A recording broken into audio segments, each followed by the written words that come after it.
that would create. You can't really create a TikTok US while having a different company manage TikTok Canada. What you're doing essentially is creating a rival between two TikToks. Yeah, now the US government would be okay if TikTok just sold its entire global business, but that would be worth more than $100 billion, pretty expensive, and it would require the blessing of China, and China says there is no way they will agree to that. NPR's Bobby Allen. Thank you, Bobby. Thank you. And that's a first for Wednesday, May 8th. I'm Layla Falding. And I'm Steve Inskeep. For your next listen, consider this from NPR News. Brittany Griner spent nearly 10 months in detention in Russia. She describes brutal conditions and what it's been like to adjust to being home. Hear her interview with NPR's Juana Summers on Consider This. And today's episode of Up First was edited by Vincent Nee, Dana Farrington, and Kevin Drew, Ben Adler with Lisa Thompson and Alex Wolfley. It was produced by Ziad Bunch, Ben Abrams, and Katie Klein. We get engineering support from Hannah Glovna, and our technical director is Stacey Abbott. Join us again tomorrow.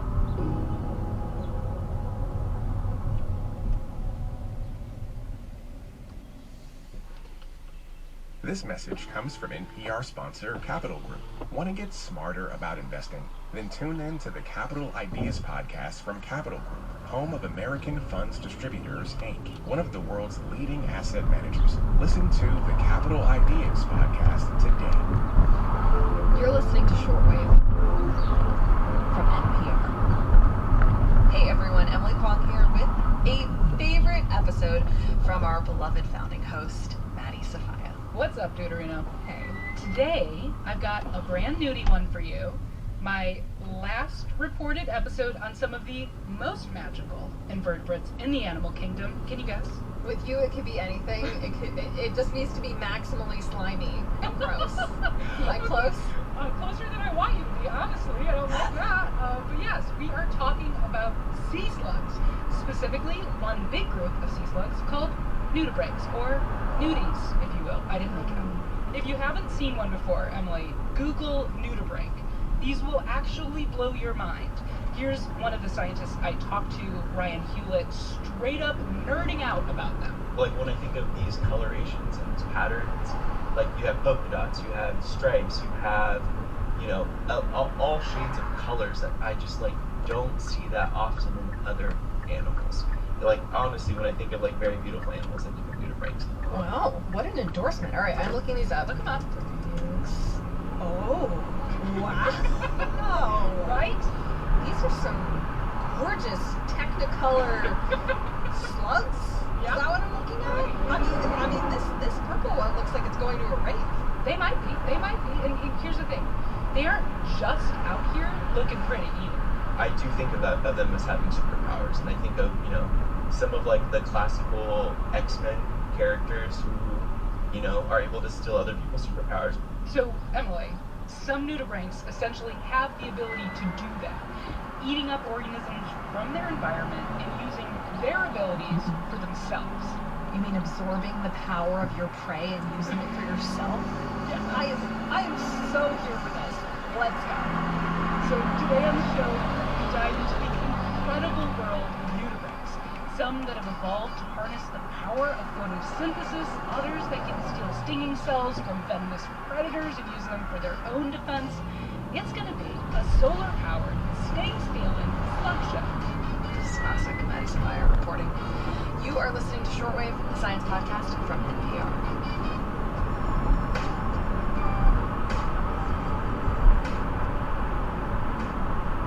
Support for NPR and the following message come from the American Cancer Society. Dr. Alpa Patel leads a team that researches cancer risk factors, and she shares how a new study aims to impact an underrepresented community. My greatest hope for the Voices of Black Women study is that it will help us understand and identify culturally tailored ways to change and really eliminate the unacceptable disparities for future generations of Black women as it relates to cancer. To learn more, go to voices.cancer.org. This message comes from NPR sponsor Delta Airlines. When you think about it, half the trips the world takes are trips home. What we all eventually long to get back to, no matter what took us away to begin with.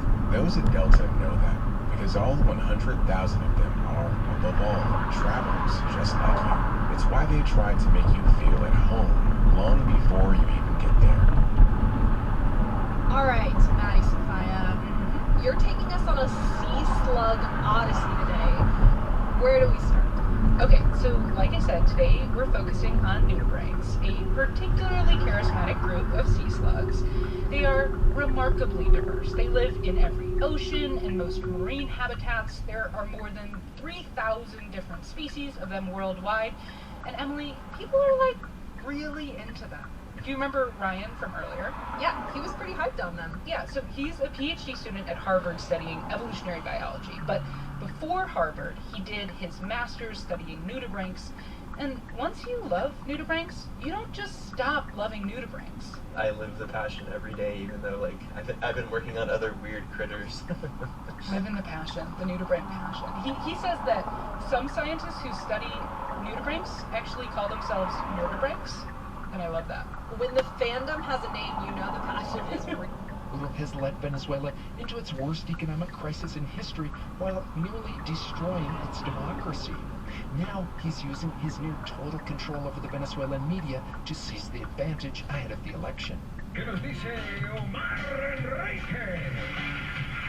The M Factor is broadcast on state television, which constantly promotes Maduro while blacklisting the opposition.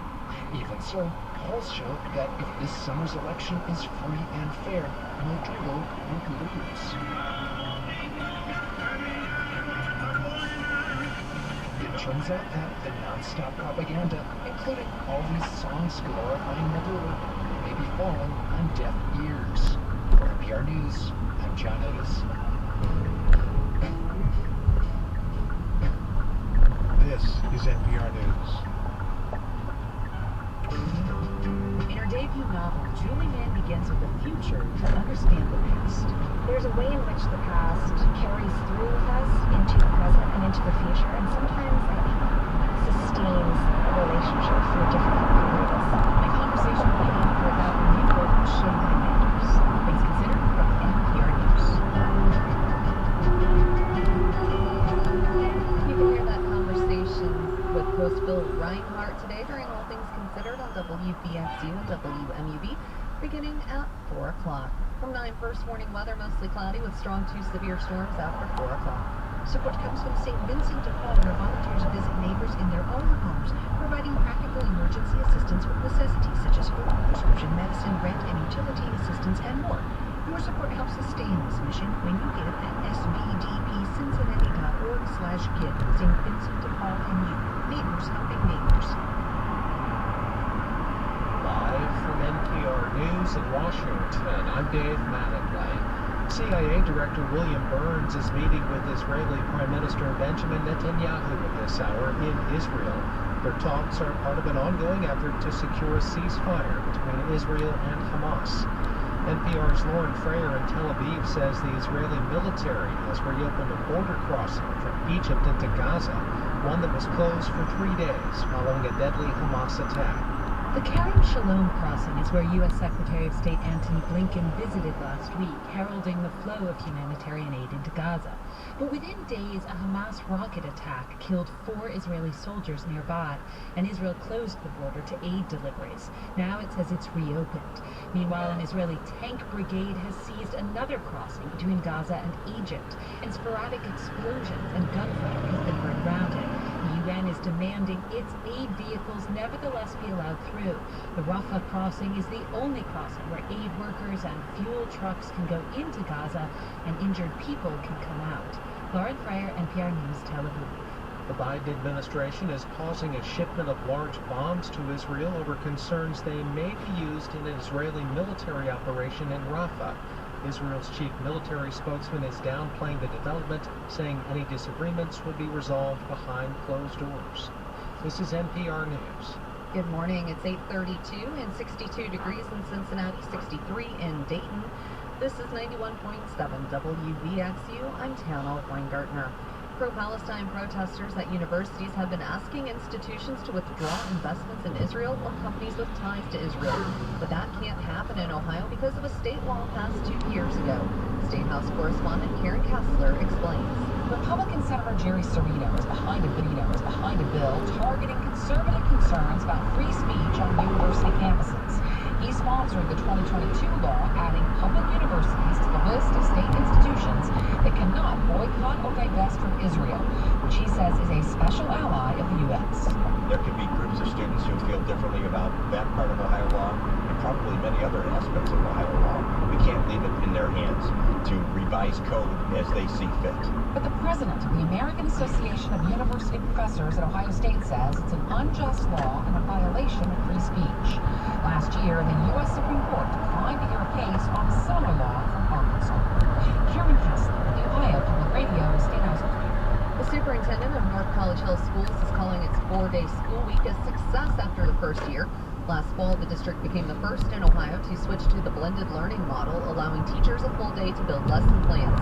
Superintendent Eugene Blaylock says the change allows teachers to focus on improving academic outcomes for students. We don't really have a laser-like focus on the achievement piece of that, looking at the students. Because now I know where my staff is, and I know they're in a good place, and that's what they're saying. So now if you're in a good place, I expect you to teach like your hair is on fire.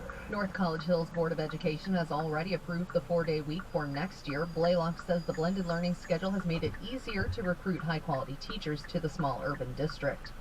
Serpent Mound will get more than $6 million from the state for a new observation tower. The historic site is too large to see entirely from ground level and has been without a functioning tower for several years. The money comes as part of the state's Appalachian Downtowns and Destinations initiative. Governor Mike DeWine announced the grants last week. Several Hopewell ceremonial earthwork sites and Ulysses S. Grant's boyhood home are also receiving funding. Support comes from Graders, shipping ice cream from coast to coast, offering indulgent gifts for your clients, friends, or family. Graders.com. Support for NPR comes from the station and from BetterHelp, committed to supporting mental health through therapy and helping clients find balance. Clients are matched with one of 35,000 therapists for online therapy from anywhere at betterhelp.com/public. From Indeed, designed to be an end-to-end hiring solution for businesses of all sizes to attract, interview, and hire candidates all from one platform. Learn more at Indeed.com/NPR. And from the sustaining members of this NPR station. It's Morning Edition from NPR News. I'm Steve Inskeep. And I'm Layla Halden. Stormy Daniels has begun her testimony at former President Donald Trump's New York hush money trial. She told her story of a sexual encounter with the former president, an affair he has denied, and she stuck to that story under a rain of questions and objections from the defense. NPR's Andrea Bernstein was there, and she joins us now. Good morning, Andrea. Good morning. So how important is Stormy Daniels' testimony to the prosecution's case? That was an issue even before she started testifying. The defense didn't want her to talk at all about sex, arguing this is a case about books and records. But prosecutors insisted that her story completes the narrative, and that suppressing it led to the chain of events. The agreement she would stay silent, the $130,000 payment, the reimbursement to Cohen, and those allegedly false Trump business records that called it a legal retainer. Certainly, as of yesterday, Stormy Daniels was silent no more. Right, so after all this build-up over many years about Stormy Daniels and her story, what did she say? When she told the story of the sexual encounter at a celebrity golf tournament in 2006 and a series of subsequent contacts and meetings with Trump, there were midways her testimony lined up with what jurors have heard in this courtroom. So she testified that she was approached first by Keith Schiller, that's Trump's former bodyguard, about meeting Trump for dinner, and she put Schiller's number in her phone. And we've heard from other witnesses that Trump often communicated through Schiller. Stormy Daniels talked about being instructed by Trump to call his executive assistant, Ron Graff, when she went filing. And we know from Graff, who testified earlier, a longtime Trump employee, that she put Stormy's contact into Trump's contact and saw Daniels in Trump Tower. And Daniels said Trump called her honey bunch. There was actually tape of Trump late in court where Trump called an unknown caller honey. And so how did the defense treat her?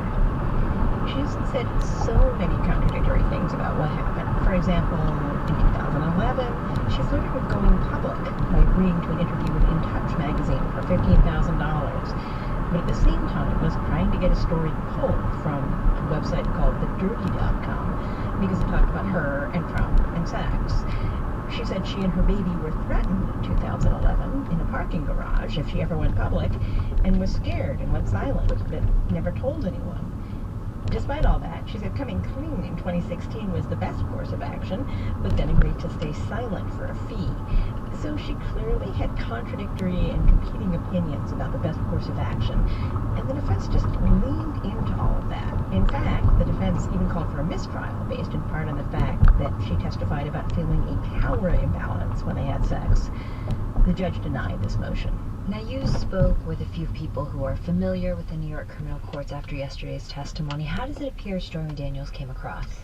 So they told me it's possible the jury could reject everything she says because of her past contradictions, but they did point out that the defense has yet to undermine the essential elements of her story. That she had an encounter, that she agreed to keep quiet in 2016 for money, she felt the value of her silence was linked to the timing of the election. She said she feared if the election came...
Oh man, I'm tired. Fuck. So tired.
Can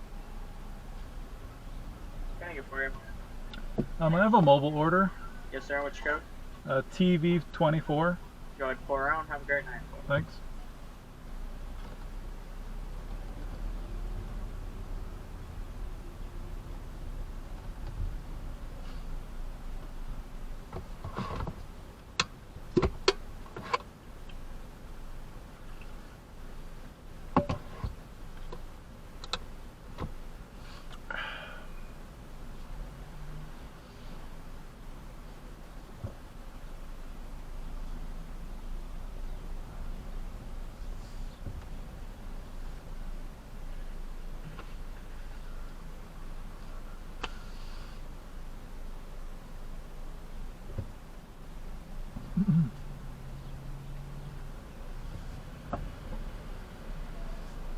Thanks.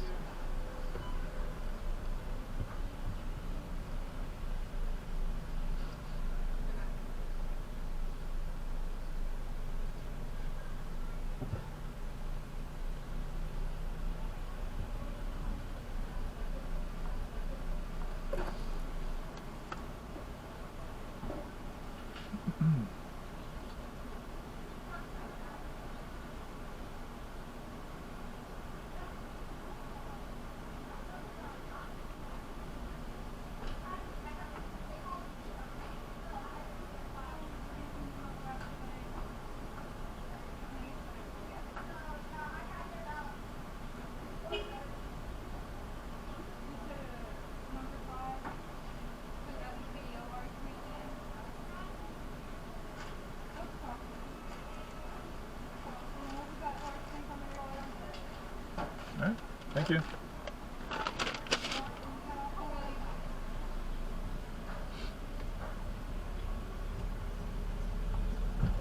Okay.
Criminals with a lot of money stuck in the UK, money that needed to be laundered, had a guy they could turn to.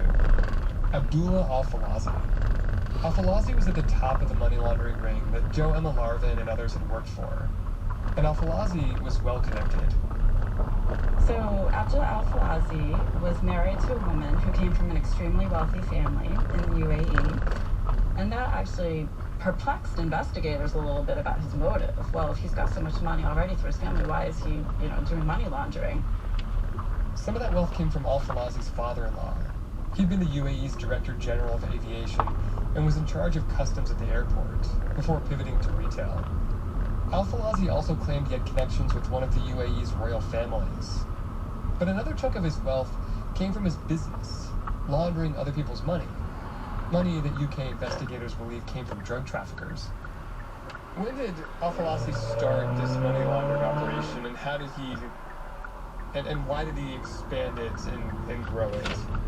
So investigators saw evidence that Al-Falazi had been acting as courier himself and bringing money over to the UAE, at least since 2017, possibly much longer.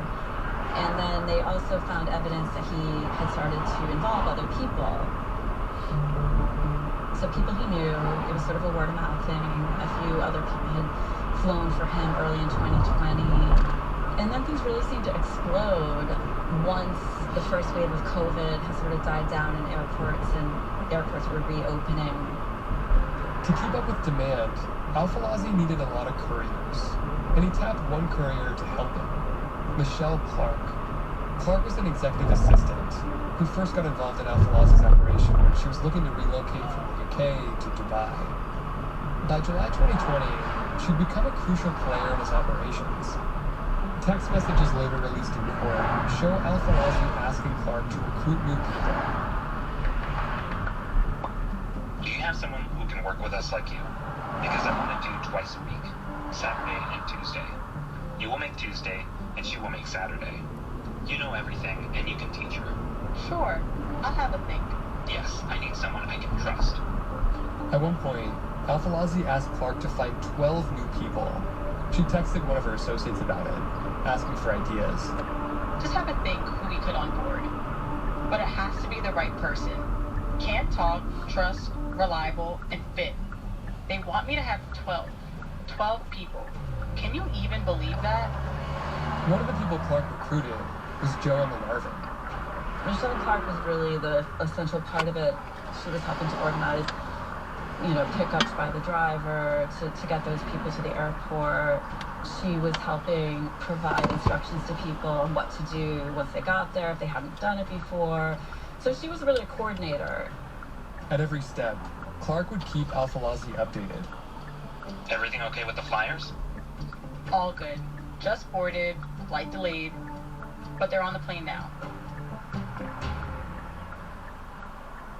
While Clark managed a lot of the day-to-day operations, Al-Falazi focused on the clients who needed their money laundered.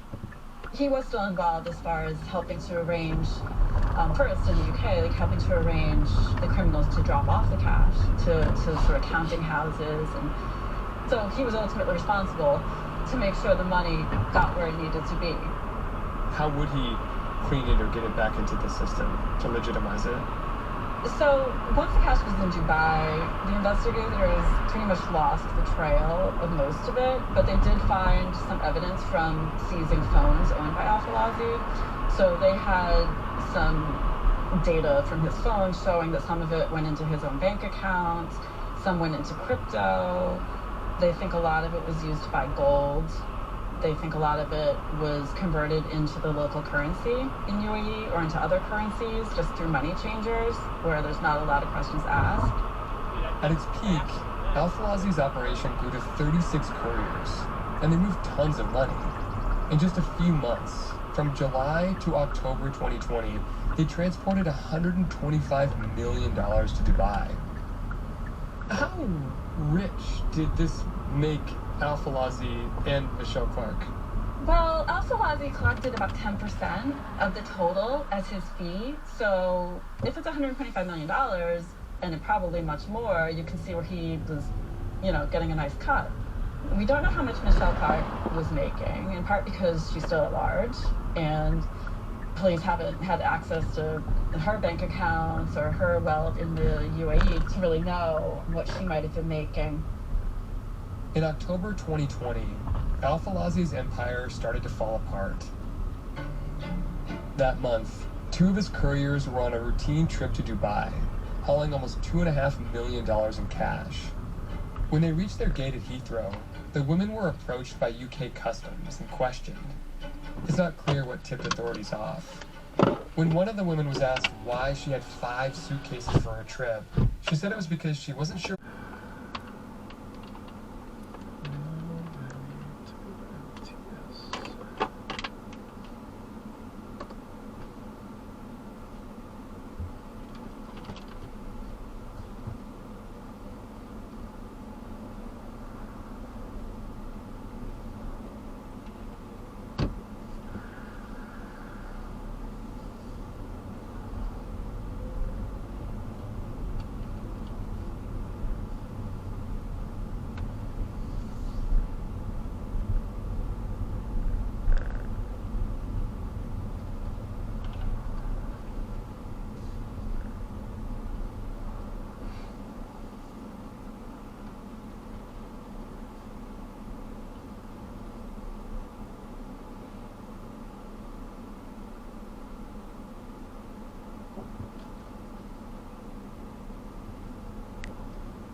Going away to Dubai. They were going on a girly weekend away.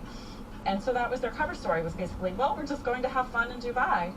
And they, according to the customs officials who questioned them, they increasingly got nervous as they were told, well, we're going to get your suitcases off the plane and we're going to look at them. In a text exchange, one of the couriers told Michelle Clark that she'd been caught. OMG, Shell. We've been held by border control.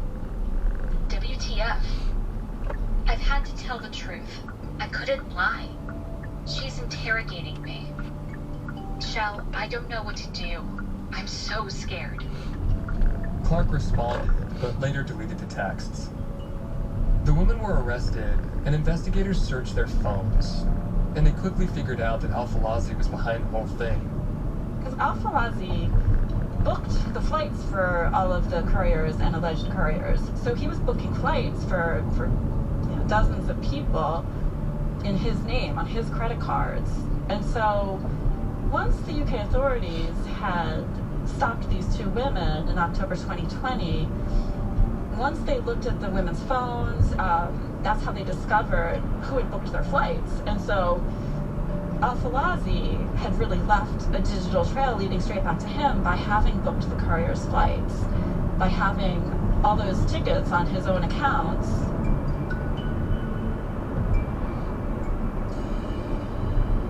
In December 2021, Al-Falazi was arrested in London.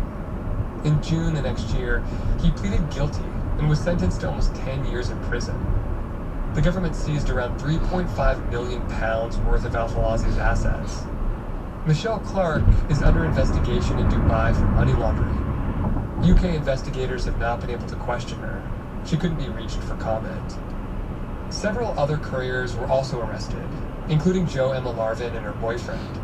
They were found guilty of money laundering last year. They got suspended sentences. In court, they sought to blame Heathrow, Emirates Airlines, and the UAE for failing to ask questions. In a statement to Margot, Larvin's boyfriend, Jonathan Johnson, said they were 2 ordinary people who were, quote, lied to and duped. So, whose responsibility is it to prevent operations like this from happening? Whose responsibility? Well, while I was reporting it and asking for comments, there was a lot of finger pointing. Emirates Airlines, their stance was, we screen for suspicious activities, but it's really up to the outbound country. And Heathrow declined to comment on its security practices. It said all of its equipment complies with government rules. And the UK government said the airport's responsible for screening and that all of the equipment meets international standards. And the UAE didn't comment on its practices and just said it works with the UK on combating illicit finance. So when you take that all together, whose fault was it? Well, no one's, because the airport isn't required to look for cash. You could say maybe it's UK Customs, it's their fault. They have the rules, they should enforce them. UK Customs should probably be checking what's going in and out. But why not, though? I mean, like, why not use these x-ray scanners to look inside every bag for cash? I had the same thought. This all kind of comes down to post 9/11, airports and the world in general were very focused on passenger safety and just, plane safety and not having planes used as weapons or passengers on planes bringing weapons. And so the focus was so overwhelmingly on that physical security that crime detection just fell a bit by the wayside and became a bit of a secondary function of anything to do with airport security. It's just not a priority. It's just not, for international aviation security, crime detection is just not the focus at all. So people will just continue to exploit the system as long as they can.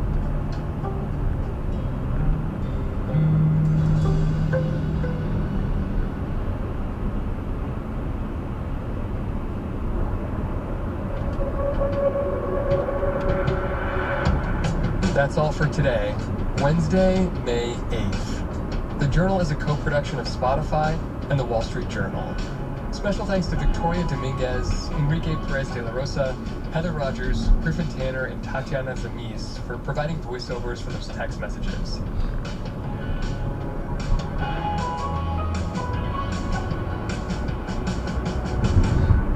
Thanks for listening. See you tomorrow.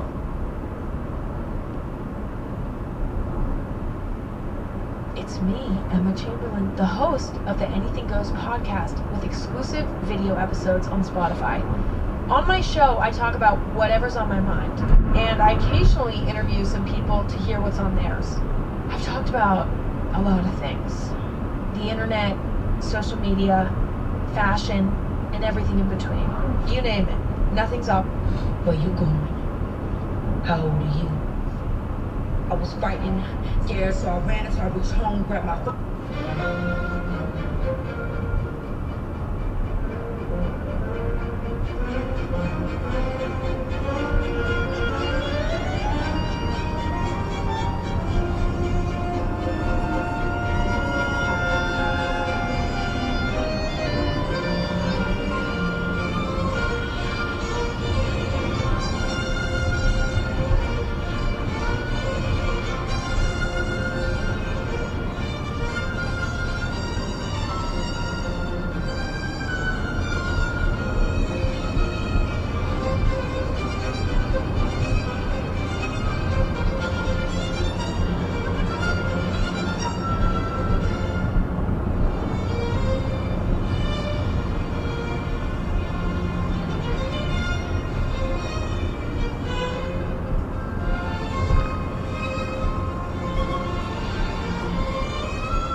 Seats are safe for incumbents. You know, partisan gerrymandering is great for incumbents, bad for democracy.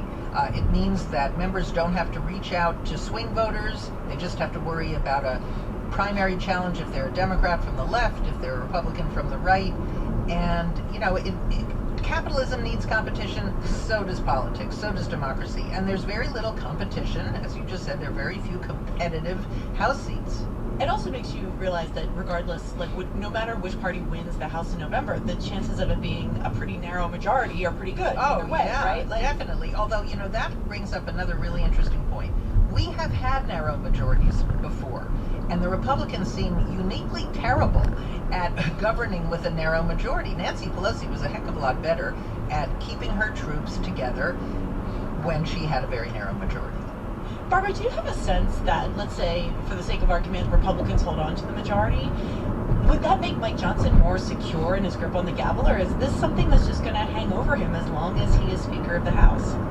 Well, it very well might hang over him as long as he's Speaker of the House, particularly if they do hold the House but keep a very, very small majority. I think that's a certainty that this type of thing could come up again. He was asked about this yesterday, and he said that he plans not only to be the Speaker of the House now, but to be the Speaker of the House after the election, if Republicans do keep the chamber. He says that's his priority at the moment, making sure that that happens. If it does happen, I think that we're likely to see the same players agitate for another speaker. This is something that like Green and Massey and others have already talked about. I think it's too early to know how that would shake out, but of course the real person that he needs to keep his job is Trump. And you know, there's a long time between now and November and what happens after November, and I think if he's looking at the crystal ball of what's to come, it's in large part has how does Trump reacting to his speakership and how does that change come November? Mara, no matter what happens in the House, Senate, and White House, it seems pretty likely that the outcome of 2024 will still be divided government because of those different terrains that are being fought for the House and the Senate and the White House. You can see a scenario where the Republicans keep the House, they flip the Senate, and they get the White House. Sure. Yeah. I think that would be more of a red wave year that isn't yet. Yes, but I guess you're right. If Biden wins re-election, it's highly likely that he will not keep control of the Senate for his party. I think it's more a bigger question about divided government. As much as we talk about Washington can't get things done and divided government, but it seems to be the way that the country likes the government to be. They don't necessarily historically like one party running everything. Well, that's so interesting because there's no doubt that voters have chosen divided government over and over again. But divided government often brings gridlock, and voters don't like that either. Voters, hard to please. Yes, yes, yes. Lots of thoughts, hard to please. Hard to please. It's like being Speaker Johnson. All right, let's leave it there for today. I'm Susan Davis. I cover politics. I'm Barbara Sprett. I cover Congress. And I'm Laura Eliason, national political correspondent. And thanks for listening to the NPR Politics Podcast.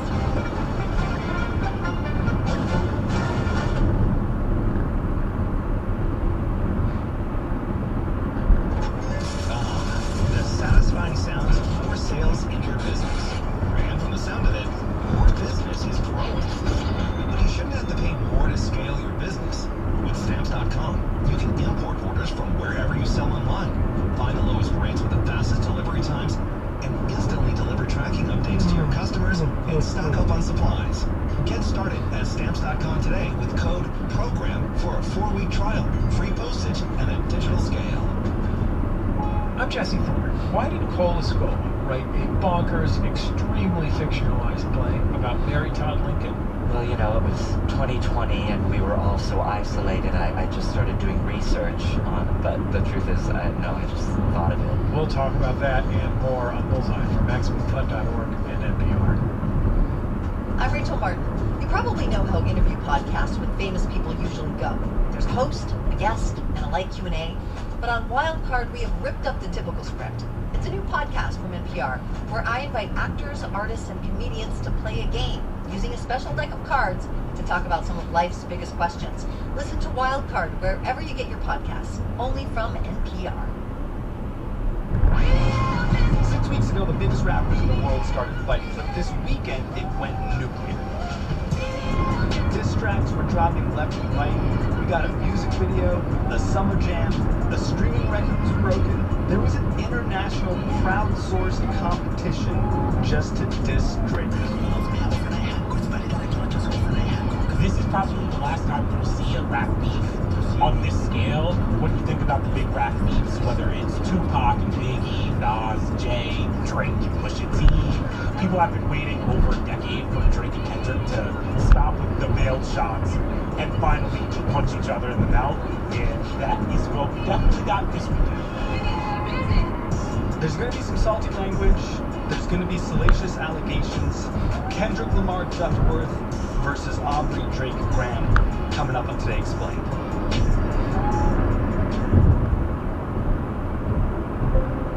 Support for Today Explained comes from FX's The Veil, starring Elizabeth Moss. If you like spy thrillers or indeed Elizabeth Moss, then you might want to check out FX's The Veil. It's an international spy thriller that follows two women as they play a deadly game of truth and lies on the road from Istanbul to Paris and London. Oh, I'll go.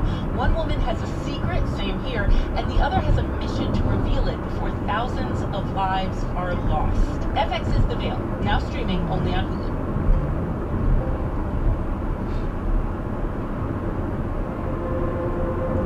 Support for this podcast comes from Planned Parenthood. It's hard to imagine a world where we leave future generations with fewer rights and freedoms. Since the Supreme Court's decision to overturn Roe v. Wade, politicians in nearly every state have introduced bills aimed at blocking people from getting the essential sexual and reproductive care they need, including abortion. Planned Parenthood believes everyone deserves access to care. And with supporters like you, they can reclaim our rights and protect and expand access to abortion care.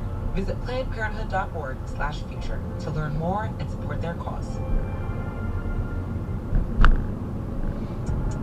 This is an artificial intelligence version of Drake, and you are listening to Today Explained.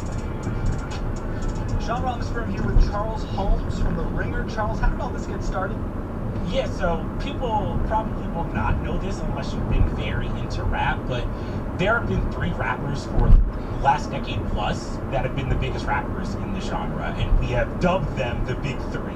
That is Drake, Kendrick, J. Cole. And as every rapper, these rappers have just been in a tug of war that sometimes is a beef, but sometimes it's just a battle of dominance. Drake is the pop star. He is the center that basically the music world revolves around. And then you have someone like Kendrick. Where you and I was walking, now I run again, get the whole world talking, King Kunta. Everybody wanna cut the legs off. Kunta, black man taking no loss. Oh yeah. Kendrick is the heart, or he is the soul of hip hop. He's everything that when we think of like what does hip hop mean, the rebellion, that's Kendrick. And I think over the years they've gone back and forth over, well, Drake, you use ghostwriters, and Drake being like, it doesn't matter, I'm way there than you, Kendrick, sit down. And it culminates on a song called First Person Shooter, where two of the big two, Drake and J. Cole, team up to basically rap about how great they are. Love when they argue the hardest MC. Is it King Dot, is it Aubrey or me? We the big three like we started the league, but right now I feel like Muhammad Ali. Kendrick takes offense on this, on a song called Like That, and essentially says, hey, it's not the big three anymore, it's big me. Also, y'all guys are homies. What the fuck, the big three? Nigga, it's just big me, nigga, boom. Drake comes back with a song called Push Ups and then another song called Tailor Made. You better drop and give them 50. Pips weak, pipe down, you ain't in no big three. Scissor got you white down. And then he hits Kendrick again with the help of some technology on Tailor Made. He's impersonating or cosplaying as one of Kendrick's lifelong heroes, Tupac, using AI. Kendrick, we need ya. West Coast savior. Hey, Brady, your name is a hip-hop hit. Throughout this whole time, Kendrick is quiet. Drake is kind of needling him. It's like, yo, when are you gonna drop? When are you gonna drop? When are you gonna drop? And then it's like about a week ago he drops and he goes after Drake's entire life on Euphoria. Biggest hater, I hate the way that you walk, the way that you talk. I hate the way that you dress. I hate the way that you sneak this. If I kiss you, and the beat very, very quickly gets ugly, and that's how you get to this weekend. Things get insane this weekend. Can you just take us through this past weekend? Yeah, so we had already pretty much gotten the opening salvos from each artist, and at that point you're just like, all right, this beat isn't over, but we're all kind of waiting to see what the next thing happens. And then Drake comes back with Family Matters. You know what I mean? They hired a crisis management team to clean up the fact that you beat on your queen. The picture you painted ain't what it seemed. And in this song, he alleges some very scathing and potentially damaging things about Kendrick that have not been corroborated, reported, fact-checked, or whatever. He essentially says on that track that you guys think Kendrick is your savior. I'm alleging now that he hired a crisis PR firm to clean up the fact that he assaulted his wife and that one of his very close friends and business partners is actually the father of one of his children. So, at that point, people on the internet are like, okay, this has gotten serious, the button has been pushed, and quite literally, I don't even think it had been out yet, Kendrick steps on that record and drops Meet the Grams immediately. I'm facial hair because he understood being a bitch just fit him better. He got sex offenders on the OVO that he keep on the monthly allowance. That child should never be compromised, keeping his child around him. And we gotta raise our daughters knowing his predators like him.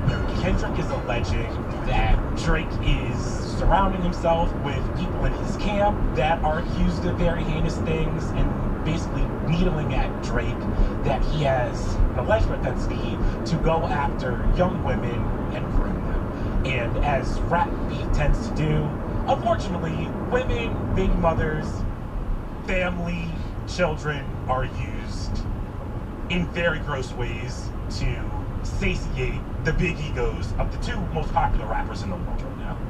And then once we're like, all right, well, they've both done the thing, Kendrick arrives again with another song called Not Like Us. Baka got a weird case where I see around. Certified lover boys, certified pedophiles. That fuck 'em up. Everybody at that point like, these records are fine, but I want to shake some ass. And Kendrick's like, want to know what you can shake some ass to right now? Me calling basically everybody in Drake's circle certified pedophiles. Trying to strike a chord and it's probably A minor. That's a lot. I'm sorry. Also, these men are close to 40. We should point out here that these two men are both alleging essentially the abuse of women. Are any women coming out and saying these men have abused me, or is it all just them lobbing this sort of gossip, these rumors at each other? Right now, no one has necessarily come out to corroborate any of this. But what I will say is, the thing that people have to understand about rap beef is not about truth that much. Rap beef is about who is the funniest or who will go low and will punch you the hardest. And a lot of the complaints that you will be seeing if you go on Twitter, Instagram, or TikTok is that some of this might be true, none of it might be true, but a lot of this is steeped steeped in rumors that these are music industry rumors. These are rumors that their fellow Stan armies have talked about. Like a lot of the groomer accusations, a lot of this is wrapped up in very gossipy headlines about when Drake was chatting with a Millie Bobby Brown or Billie Eilish before they were of age. You and Drake? That's awesome. What advice does he give you? Like, what does he say? About boys. He helps me. What? Yeah. He's great. He's wonderful. I loved him. Advice for boys. You know, that stays in the text messages. And both of those stars have come out being like, nothing inappropriate happened. But if you are a Kendrick stan or whatever, you're just like, well, hey, we have all of this other supposed documentation of Drake dating women that are very young. Once again, all of this stuff is hearsay, but rap stans don't care. They never cared and they never will. One of the big allegations was Kendrick being like, yo, Drake is hiding another child. And Drake had to come out and be like, I am not hiding an 11-year-old child, but actually, I planted the story of having an 11-year-old child to Drake Kendrick. We plotted for a weekend and we fed you the information. My daughter that's 11 years old, I bet he takes it. And for people who are listening to this who know nothing of this, they're like, excuse me? The most popular rappers and artists on the world are arguing about potentially casting a fake, illegitimate daughter to trick one rapper into rapping about it. This is like the level of Bravo reality shenanigans that ruined my weekend. You're talking about how Drake has been painted in a certain light by Kendrick and how fans are sort of on board and happy to see that. Can you tell us about what that light is? Because if you go on certain corners of the internet, especially Twitter, it feels like everyone is kind of piling on Drake right now.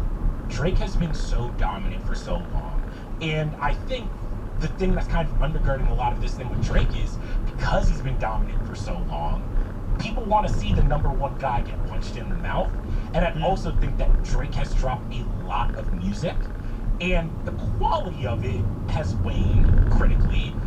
Consumption-wise, he's still the biggest rapper on the planet and the biggest pop star not named Taylor Swift. So I think just human nature, you want to see the king get dragged off his throne. And it being somebody like Kendrick, has won a Pulitzer, is of that type of like rapper when we talk about Nas or Andre 3000, someone who we think quote unquote or is marketed as being more of the culture, that's just a storyline that no one can pass up. Right, because what you're talking about here is authenticity, and one of Kendrick's primary arguments here seems to be that Drake is just phony.